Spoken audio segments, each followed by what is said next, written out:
اور جو کام تم کرتے ہو اللہ ان سے غافل نہیں۔ یہ وہ لوگ ہیں جنہوں نے آخرت کے بدلے دنیا کی زندگی خریدی، سو نہ تو ان سے عذاب ہی ہلکا کیا جائے گا اور نہ ان کو اور طرح کی مدد ملے گی۔ اور ہم نے موسیٰ کو کتاب عنایت کی اور ان کے پیچھے یکے بعد دیگرے پیغمبر بھیجتے رہے، اور عیسیٰ ابن مریم کو کھلے نشانات بخشے اور روح القدس یعنی جبرائیل سے ان کو مدد دی۔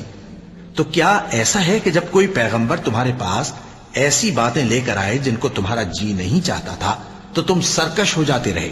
اور ایک گروہ انبیاء کو تو جھٹلاتے رہے اور ایک گروہ کو قتل کرتے رہے، اور کہتے ہیں ہمارے دلوں پر پردے ہیں؟ نہیں، بلکہ اللہ نے ان کے کفر کے سبب ان پر لعنت کر رکھی ہے، بس یہ تھوڑے ہی پر ایمان لاتے ہیں۔